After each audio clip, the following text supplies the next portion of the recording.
அனைவருக்கும் வணக்கம். திப்புவின் ராஜ்ய பரிபாலனமும் கொள்கைகளும். மங்களூர் ஒப்பந்தம் கையெழுத்தானது முதல் திப்பு சில காலம் நிம்மதியான வாழ்க்கையை வாழ்ந்தார்.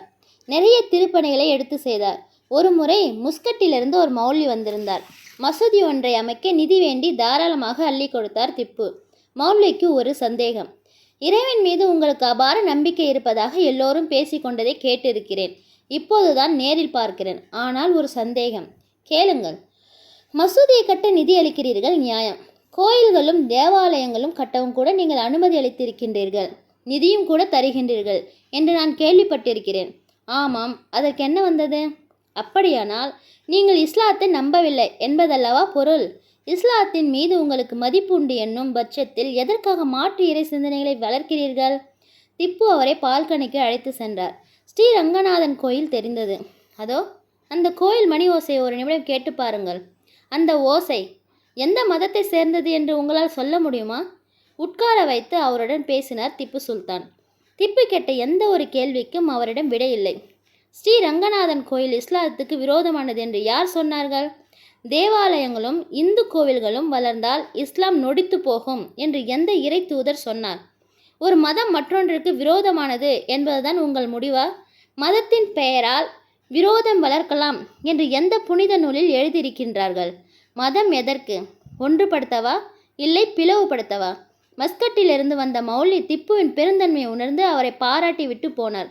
அதுபோல திப்பு மக்கள் நலனில் அதிக அக்கறை எடுத்துக்கொண்டார். மக்கள் நலனுக்காக பல அரசாணைகளை அவர் அன்றாட வெளியிட்டு கொண்டே இருந்தார்.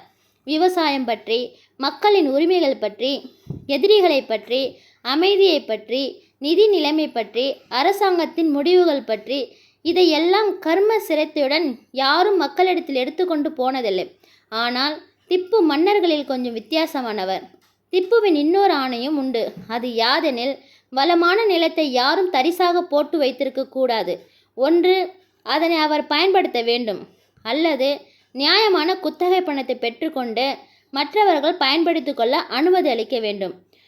குறிப்பிட்ட காலத்துக்கு மேலே நிலம் தரிசாக இருந்தால் அந்த நிலம் அரசாங்கத்தால் பறிமுதல் செய்யப்படும். அதுபோல நில குத்தகை கணிசமான அளவுக்கு குறைக்கப்பட வேண்டும். உரிமையாளர் தன் இஷ்டத்துக்கு வாடகையை உயர்த்தி கொண்டே போகக்கூடாது. மழை வெள்ளத்தால் விவசாயிகளுக்கு பாதிப்பு ஏற்படும் போது குத்தகைதாரர்கள் குத்தகை பணத்தை பல மடங்கு குறைத்து கொள்ளுதல் வேண்டும். ஏழைகளையும் விவசாயிகளையும் துன்புறுத்த மாட்டோம் என்ற வருவாய்த்துறை அதிகாரிகள் கட்டாய உறுதிமொழி எடுத்துக்கொண்டார். அரசாங்க அதிகாரிகள் விவசாயிகளை சுரண்டும் போக்கு ஒழித்து கட்டப்பட்டது. 3 லட்சம் ஏழை விவசாயிகளுக்கு நிலம் வழங்கப்பட்டது. அதே சமயத்தில் ஆங்கிலேயர்களுடனான வர்த்தக உறவை முழுமையாக வெட்டிவிட்டார் திப்பு. மக்களின் நலனை பாதிக்கும் எந்த முடிவுகளையும் யாரும் எடுக்கக்கூடாது. அதற்கான உரிமை ஒருவருக்கும் இல்லை. சட்டத்துக்கு முன் அனைவரும் சமம். அதிகாரிகள் மீது புகார்கள் பதிவு செய்யப்பட்டால் அவர்களால் தண்டனையிலிருந்து தப்பிக்க முடியாது. அதுபோல மக்கள் மன்னரை கண்டு பயப்பட தேவையில்லை. அரசாங்க அதிகாரிகளையும் கண்டு அஞ்சி நடுங்க வேண்டியது இல்லை. மக்களுக்கு ஊழியம் செய்யவே அரசாங்கம் உள்ளது. திப்புவின் இன்னொரு அரசாணை இது. பல அதிகாரிகளை நேரடியாகவே பாதித்த அரசாணை இது. எதற்கும் சுதந்திரம் இல்லையா? எல்லாவற்றிற்கும் திப்புவிடம்தான் செல்ல வேண்டும் என்றால் எதற்காக இந்த பதவி, கௌரவம், வெண்டைக்காய் எல்லாம்? மக்களுக்கு இத்தனை சுதந்திரமா என்று பல அதிகாரிகள் முணுமுணுத்து கொண்டனர். இது திப்புவுக்கும் தெரியும். அனந்தபுர சம்பவத்துக்கு பிறகு மக்கள் எல்லோருக்கும் துப்பாக்கி பயிற்சி அளிக்கப்பட்டது. அதுவும் பெண்கள் மற்றும் விவசாயிகளுக்கு கட்டாயம் என்ற திப்புவின் ஆணை அரசு அதிகாரிகளை கலங்கடித்தது. இவ்வாறு திப்பு சுல்தான் வெளியிட்ட ஒவ்வொரு பிரகடனத்தையும் மக்கள் ஆரவாரத்துடன் வரவேற்றனர். குதிரை வீரன் ஒவ்வொரு முறை செய்தியுடன் வரும்போதும் ஆவலுடன் முன்னால் வந்து நின்று கேட்டு ரசித்தார்கள். அரசாங்கமும் மக்களும் ஒரே புள்ளியில் இணைந்தது அப்போதுதான். 1787ஆம் ஆண்டு திப்பு இன்னொரு அரசாணையை வெளியிட்டார். அதன்படி மது கடைகள் அனைத்தும் சீல் வைத்து பூட்டப்பட்டன. நிதியமைச்சர் மிர் சாதிக் திப்புவிடம் கடுமையாக இதனை பற்றி விவாதித்தார். சுல்தான், நீங்கள் இவ்வாறு செய்யக்கூடாது. பிறகு கஜானா வெறிச்சோடிவிடும். தவிர மது வகைகளை உற்பத்தி செய்வதும் விற்பதும் சட்டப்படி குற்றம் என்றால் இதனால் பலர் வேலை இழப்பார்களே. அதற்கு திப்பு, மிர் சாதிக் ஆணை பிறப்பித்ததுதான். நம் மக்களின் நலனுக்காகத்தான் இந்த ஆணை. குடியால் எத்தனையோ குடும்பங்கள் அழிந்தது போதும். அதன் மூலம் வரும் பாவ பணம் நமக்கு தேவையில்லை. எக்காலத்திலும் மக்களுக்கு விரோதமாக நான் நடந்து கொள்ள மாட்டேன். மது விற்பவர்கள், தயாரிப்பார்கள் ஆகியோருக்கு மாற்று வேலையை ஏற்பாடு செய்துள்ளேன். அதனால் அவர்கள் வாழ்க்கை தரம் பாதிக்கப்படாது. தவிர மைசூரின் கஜானாவை நிரப்பும் வழியையும் கண்டு அறிந்துவிட்டேன். அதனால் எதை பற்றியும் கவலைப்படாதீர்கள். இதனை கேட்ட நிதியமைச்சர் மிர்சாதிக், திப்பு என்ன செய்ய போகிறாரோ பார்ப்போம் என்று திப்புவின் அரசாணைக்கு அரைகுறை மனதுடன் சம்மதம் தெரிவித்தார். திப்புவின் அரசாணை நிறைவேறியுடன் மது விற்பனை தொழிலை நேரடியாகவும் மறைமுகமாகவும் செய்து வந்த பல தொழிலாளர்கள் வேலை இழந்தனர். அவர்களுக்கு வேலை தர முடிவு செய்தார் திப்பு. அதற்கான வழியையும் கண்டுபிடித்தார். அந்த வழிதான் பட்டு உற்பத்தி செய்வது. பட்டுப்பூச்சிகளை வளர்த்து ஆடைகள் நெய்து அதை ஒரு பெரும் தொழிலாக மாற்றலாம் என்று முடிவு செய்தார் திப்பு. மலவளவென்று தொழிற்சாலைகளை தொடங்கினார். ஒன்றல்ல இரண்டல்ல, மொத்தம் 18. இதனை ஆரம்பத்தில் கேட்ட மைசூர் மக்கள் பேந்த முழித்தார்கள். ஏதோ பூச்சி புழு என்று சொல்கிறாரே, பூச்சி வளர்க்க இத்தனை பெரிய கூடங்களா? ஒருவேளை அதிகம் படித்ததன் விளைவா? ஆனால் திப்பு இந்த விமர்சனங்களை காதில் வாங்கவில்லை. வேலை தெரிந்தவர்கள் பல்வேறு நாடுகளிலிருந்து மைசூருக்கு குடிபெயர்ந்தார்கள். வேலை ஆரம்பமானது. மக்கள் கண்களை விரித்து பார்த்தன. பொறுங்கள், இன்னும் சிறிது காலத்துக்குள் பட்டு உற்பத்தியில் மைசூர் முதலிடம் பெறப்போகிறது. பெருமையுடன் தன் மக்களை கூட்டி வைத்து அறிவித்தார் திப்பு. அதன்படி சில காலத்திலேயே பட்டு உற்பத்தியில் மைசூர் முதலிடத்தை பிடித்தது. அடுத்து கடலிலிருந்து முத்து எடுக்கும் வேலை. தேர்ந்த ஆட்களை உலகம் முழுவதிலிருந்தும் வரவழைத்தார். மைசூர் மக்களுக்கு முத்து குளிக்கும் தொழிலை அவர்கள் மூலம் கற்றுக் கொடுத்தார். மைசூர் மக்களில் பலர் முதலில் இதனை ஏற்றுக்கொள்ள தயங்கினார்கள். ஆனால் திப்பு அவர்களை அன்புடன் அழைத்து தோள் மீது கைகளை போட்டு பேசினார். இந்த துறையில் கிடைக்கும் அதிகபட்ச வருமானம் என்ன என்பதை அவர்களுக்கு புரிய வைத்தார். கவலையே வேண்டாம், எல்லோரும் இதில் இறங்கலாம். தொடக்க கால நஷ்டம் பற்றிய பயம் வேண்டாம், அதை அரசாங்கம் பார்த்து கொள்ளும் என்று உறுதிமொழி அளித்தார். மூன்றாவது முக்கிய தொழிலாக பிராணிகள் வளர்ப்பை அறிமுகப்படுத்தினார். அதில் ஒன்று உயர் ஜாதி குதிரைகளை இனப்பெருக்கம் செய்து விற்பனை செய்யும் பணி, இன்னொன்று பால் உற்பத்தி. இதெல்லாம் நமக்கு சரிப்பட்டு வராது என்று நினைத்தவர்களை கூப்பிட்டு உட்கார வைத்து பேசினார் திப்பு. திப்பு அறிமுகப்படுத்திய மேற்கண்ட தொழில்கள் மைசூரை செழிப்படைய வைத்தன என்பது பிற்கால சரித்திரம். ஒருமுறை மலபாருக்கு போர் காரணமாக சென்ற திப்பு அங்குள்ள பெண்கள் தோல் சீலை அணியாததை கண்டு எரிச்சல் அடைந்தார். போர் வெற்றிகரமாக முடிந்த பிறகு இதை பற்றி அங்குதான் பணியில் அமர்த்திய கவர்னரிடம் விளக்கம் கேட்டார் திப்பு. அதற்கு அந்த கவர்னர் திப்புவுக்கு எழுதிய கடிதத்தில் இது அந்த இன பெண்களின் வழக்கம் என்று குறிப்பிட்டிருந்தார். அந்த கடிதத்தை பார்த்து மேலும் எரிச்சல் அடைந்த திப்பு மலபார் கவர்னருக்கு தான் கைப்பட இன்னொரு கடிதம் அனுப்பினார். அந்த கடிதத்தின் விவரம் இதுதான். அன்புள்ள கவர்னருக்கு, மலபாரில் பெண்கள் தோல் சீலை இல்லாமல் நடமாடிக்கொண்டு இருப்பதை பார்த்தபோது என் நெஞ்சு வலித்தது. மார்பை மறைக்காமல் பெண்கள் அங்கு நடமாடுவது நீதிக்கு புறமானது. இடுப்புக்கு மேல் எந்த துணியும் அணியாமல் இருப்பதுதான் அந்த குறிப்பிட்ட இன பெண்களின் வழக்கம் என்று நீங்கள் சொல்லி இருந்தீர்கள். ஆனால் எனக்கு சரியாக புரியவில்லை.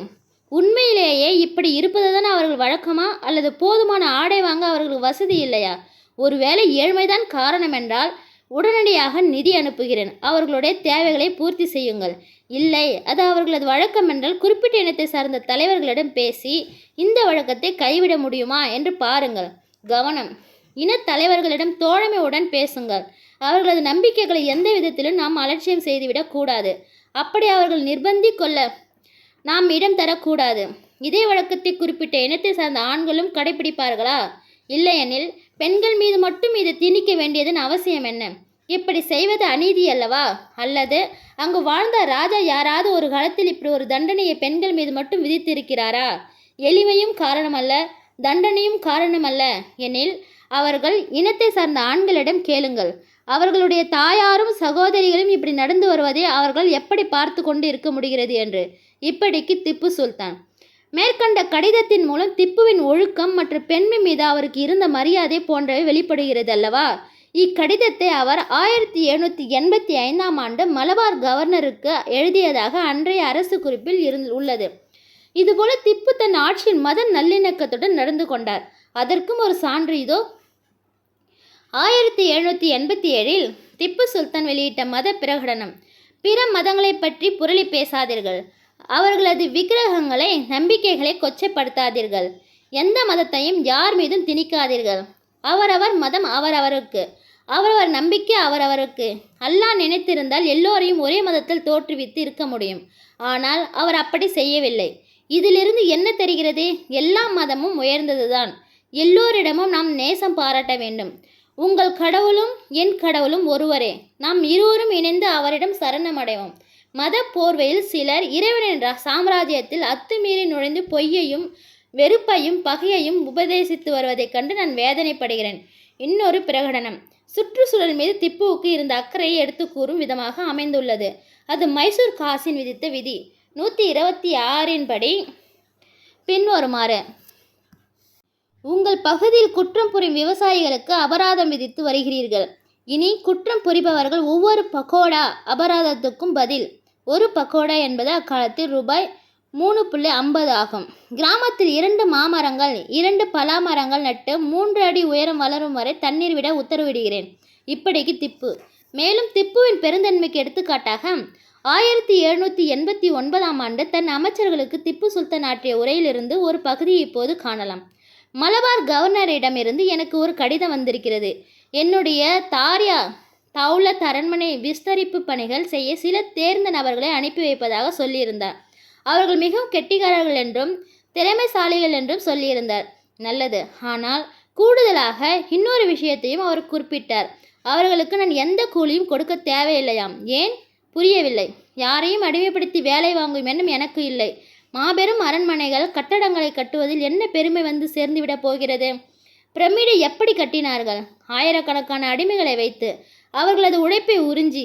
சீன பெருஞ்சுவர் செல்லும் வழி முழுவதும் இரத்தக்கரை படிந்துள்ளது. ரோம், கிரேக்கம், கார்த்தேஜ் எங்கு வேண்டுமானாலும் செல்லுங்கள். அங்குள்ள புகழ்பெற்ற கட்டிடங்களை பாருங்கள். பல மில்லியன் அடிமைகளை சங்கிலியால் பிடித்து எடுத்து வந்து இந்த சாதனைகளை நடத்தி காட்டியிருக்கிறார்கள். எனக்கு தெரிந்தவரை காலபூர்வமான எந்த படைப்புக்கும் பின்னால் அதை வடிவமைக்க சொல்லி கட்டளையிட்ட கணவானின் முகம் தெரியவில்லை. அந்த கட்டளை நிறைவேற்றுவதற்காக பாடுபட்டு ரத்தம் சிந்திய துர்பாக்கியசாலிகளின் நினைவுதான் என்னை அரிக்கின்றன. பிரகடனங்கள் மட்டுமல்ல, திப்பு சுல்தான் கொண்டு வந்த அத்தனை மாற்றங்களும் மக்களுக்கு புதிதாக இருந்தன. அவர்களை சொக்க வைத்து மயக்கின. பிரம்மாண்டமான மாட மாளிகைகளை அல்ல, மக்களுக்கான சாலைகளை அமைத்து பெருமைப்பட்டு கொண்டார் திப்பு. லால்பாக் தோட்டம் திப்புவின் ஆராய்ச்சி கூடமாக மாறியது. உலகில் உள்ள அத்தனை பகுதிகளிலிருந்தும் மரம், செடி, கொடி வகைகளை கொண்டு வர செய்து பராமரித்தார். மூலிகைகளில் யுனானி மருத்துவத்தில் ஞானம் கொண்டவராக இருந்தார் திப்பு. வயிற்று வலிக்கு என்ன வைத்தியம் செய்ய வேண்டும், சிறுநீரக கற்களை கரைக்க என்னென்ன செய்ய வேண்டும், நாய்க்கடிக்கு என்ன மருத்துவம் என்று பார்த்து படித்து தெரிந்து கொண்டார். தன் நண்பர்களுக்கு வேண்டியவர்களுக்கு தானே மருத்துவமும் செய்தார் திப்பு. எல்லோருக்கும் உணவு, எல்லோருக்கும் வேலை, தங்கும் இடம், உடைகள், கல்வி எல்லாமே மக்களுக்கு கிடைக்க வேண்டும். இதுவே திப்புவின் அரசியல் சாசனமாக இருந்தது. திப்புவின் வெளியுறவு கொள்கை, அரசியல் முடிவுகள், பொருளாதார திட்டங்கள் அனைத்தும் இந்த அரசியல் சாசனத்தை ஒட்டியே அமைந்திருந்தது. அதுபோல திப்பு நடுநிலையான வெளியுறவு கொள்கையை கொண்டிருந்தார். பிரான்ஸை மிகவும் நேசித்தார். ஆனால் அதே சமயத்தில் லூயி மன்னர் நட்புடன் இருந்த காலத்தில் கூட திப்பு நடுநிலையுடன் நடந்து கொண்டார். உதவி செய்கிறார்களே என்று பிரான்ஸ் சொல்வதற்கு எல்லாம் தலையாட்டவில்லை. பிரான்ஸ் மன்னராட்சியை எதிர்த்து ஐகோபியன்கள் போராட்டம் நடத்திய போது பிரான்சுக்கு அல்ல, புரட்சியாளர்களுக்கு ஆதரவு கரம் நீட்டினார் திப்பு. லூயி மன்னர் அகோபியன்களை பிரான்சிலிருந்து அடித்து துரத்திய போது மைசூருக்கு வரவேற்று அவர்களை தங்க வைத்தார் திப்பு. ஜாகோபியன்களின் புரட்சி வெற்றி பெற்றது. வெற்றியை கொண்டாடும் வகையில் மன்னராட்சியை நினைவுபடுத்தும் சின்னங்கள் தீயிட்டு கொளுத்தப்பட்டன. இந்த கொண்டாட்டத்தில் திப்பு நேரடியாக பங்கேற்று பலருக்கு அதிர்ச்சி அளித்தது. இந்த விழாவில்தான் ஜாகோபியன்கள் திப்பு சுல்தானுக்கு குடிமகன் திப்பு என்னும் பட்டத்தை அளித்தனர். ஆங்கிலேய சிப்பாயை கடித்து குதறும் இயந்திர புலி உருவத்தை புரட்சியாளர்கள் திப்புவுக்கு பரிசாக வழங்கினார்கள். அந்த புலியின் தோள்பட்டையில் ஒரு விசை திருகினால் புலி ஆவேசத்துடன் உரிமை கொண்டே கீழே விழுந்து கிடக்கும். சிப்பாயை கடித்து குதறும். புலியின் உருமலையும் சிப்பாயின் கதறலையும் ஒளி வடிவத்தில் கேட்கலாம். திப்பு புலிகளை நேசித்தார். ஆங்கிலேய சிப்பாய் என்றில்லை, பிரெஞ்சு லூயியாக இருந்தாலும் சரி, ஆதிக்க மனப்பான்மை கொண்ட ஒவ்வொருவரையும் சீறி பாய்ந்து அழிக்க விரும்பினார் திப்பு. அது மட்டுமல்ல, தன்னையே ஒரு புலியாக கருதி வாழ ஆரம்பித்தார். மனித வடிவில் உள்ள புலி அல்லது புலி வடிவில் உள்ள மனிதன் என்று சொல்லலாம். தொடரும். நன்றி, வணக்கம்.